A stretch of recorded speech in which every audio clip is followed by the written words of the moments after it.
नमस्कार, रिपब्लिक भारत देख रहे हैं आप। मेरा नाम है महिमा। प्रहार में आज बात करेंगे हम बर्बरता की। बांग्लादेश में तख्ता पलट के बाद से हिंदू कट्टरपंथियों के निशाने पर है। हिंदुओं के मंदिर तोड़े गए, हिंदुओं को नौकरी से निकाला गया, टारगेट किलिंग की गई, महिलाओं को बख्शा नहीं गया, छोटे छोटे बच्चों को भी नहीं बख्शा गया। ये सब देखकर हमारे यहाँ पर कुछ ऐसे लोग हैं जिन्होंने आंख और मुंह में पट्टी बांधी रखी।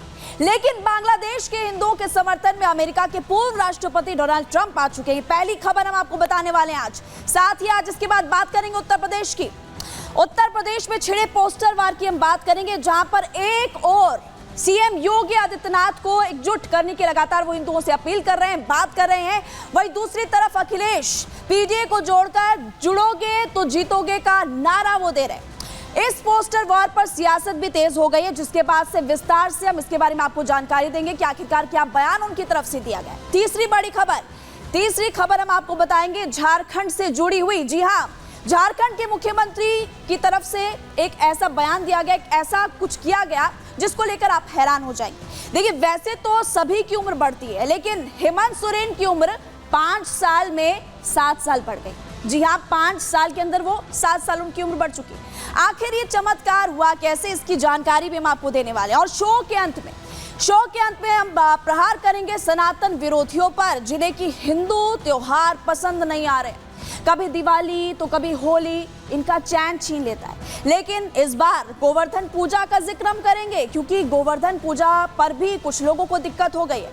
इन सनातन विरोधियों को परेशानी होने लगी है। ये तमाम बड़ी खबरें हम आपको बताने वाले हैं, लेकिन सबसे पहले बात करेंगे हम बांग्लादेश को लेकर के। देखिए, बांग्लादेश में आप बखूबी जानते कि कैसे हिंदुओं पर प्रहार किया गया, हिंदुओं को परेशान किया गया, हिंदुओं के मंदिर तोड़े गए, नौकरियों से निकाला गया, महिलाओं के साथ बर्बरता हुई। सब चुप थे, लेकिन आज आपको बताएंगे कि डोनाल्ड ट्रंप ने क्या कहा। आगे देखिए। मैं डोनाल्ड ट्रंप के इस बयान का समर्थन करता हूं। हमारे हिंदुओं पे इतना अत्याचार होता है और देश का विपक्ष चुप रहता है। डोनाल्ड ट्रंप का बयान निस्संदेह स्वागत योग्य है। हिंदुओं के उत्पीड़न के प्रति जो चिंता व्यक्त की है वो समाप्त होनी चाहिए।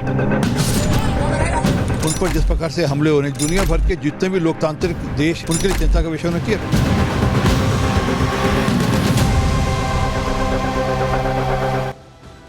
देखिए, बांग्लादेश में आपने देखा कि क्या हाल हुआ।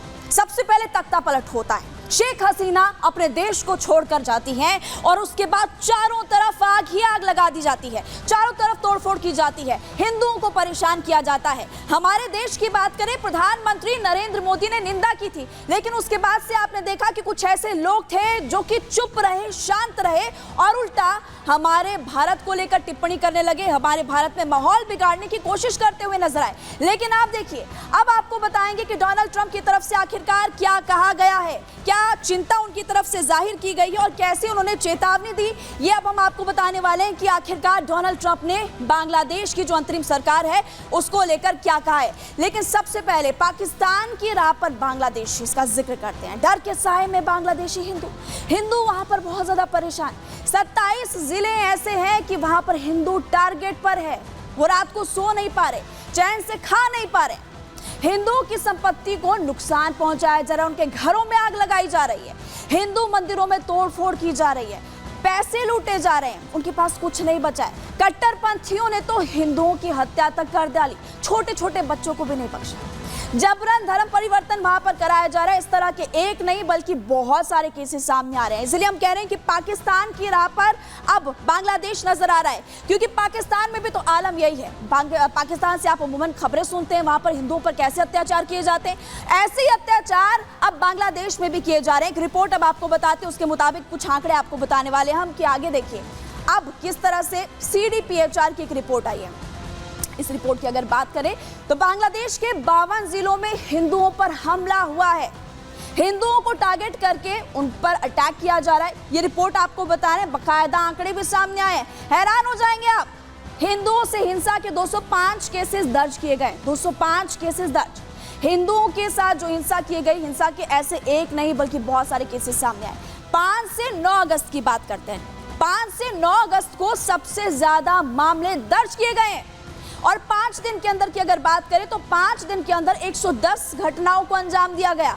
सामूहिक दुष्कर्म, हत्या के बहुत सारे केसेस, लूटपाट, 49 हिंदू शिक्षकों से तो जबरन इस्तीफा ले लिया गया कि आप इस्तीफा दो, आप हिंदू हो, आपकी ये गलती है, और इस तरह से इस्तीफा ले लिया गया, उनको नौकरी से निकाल लिया गया। अब उनके पास कुछ भी नहीं है। देखिए, अब आपको बता रहे हैं कि आखिरकार हिंदू पर जो बर्बरता की गई, हिंदुओं को परेशान किया गया, डोनाल्ड ट्रंप की तरफ से एक टिप्पणी की गई है चुनाव अमेरिका में। उससे पहले डोनाल्ड ट्रंप ने क्या कहा और कैसे कमला हैरिस को भी घेरा और बांग्लादेश की अंतरिम सरकार को घेरा है, इस रिपोर्ट को आप देखिए।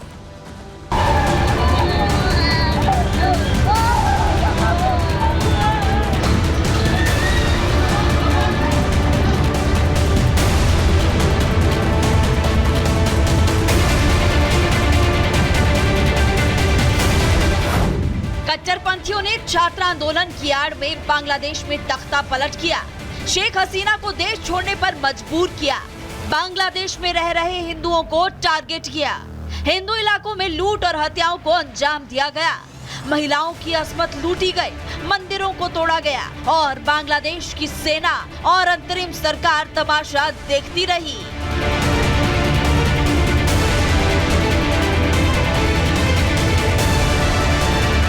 लेकिन अब अमेरिका के पूर्व राष्ट्रपति डोनाल्ड ट्रंप ने बांग्लादेश में हिंदुओं पर हो रहे अत्याचार पर तीखी प्रतिक्रिया दी है। दिवाली के मौके पर हिंदुओं को शुभकामनाएं देते हुए डोनाल्ड ट्रंप ने बांग्लादेशी हिंदुओं पर हो रहे अत्याचार की निंदा की। साथ ही उन्होंने अमेरिका की मौजूदा सरकार और अपनी चुनावी प्रतिद्वंदी कमला हैरिस पर हिंदुओं को नजरअंदाज करने का आरोप लगाया।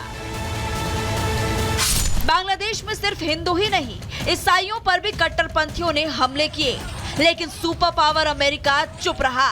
ऐसे में अब पूर्व राष्ट्रपति डोनाल्ड ट्रंप ने खामोशी तोड़ते हुए सोशल मीडिया प्लेटफॉर्म पर लिखा है कि मैं बर्बरतापूर्ण हिंसा की कड़ी निंदा करता हूं, जो हिंदुओं, ईसाइयों और अन्य अल्पसंख्यकों के खिलाफ हो रही है। बांग्लादेश में हालात पूरी तरह से अराजकता की स्थिति में है। बांग्लादेश में हो रही हिंसा का मुद्दा ट्रंप ने ऐसे वक्त पर उठाया जब अमेरिका में राष्ट्रपति पद के लिए चुनाव होने जा रहे हैं। ऐसे में 3 वजहों से ट्रंप को हिंदुओं की याद आई है। पहली वजह, अमेरिका में रह रहे भारतीय मूल के हिंदू जो अमेरिका में चुनाव को प्रभावित करने का मादा रखते हैं। दूसरी वजह, कमला हैरिस जो खुद भारतीय मूल की हैं।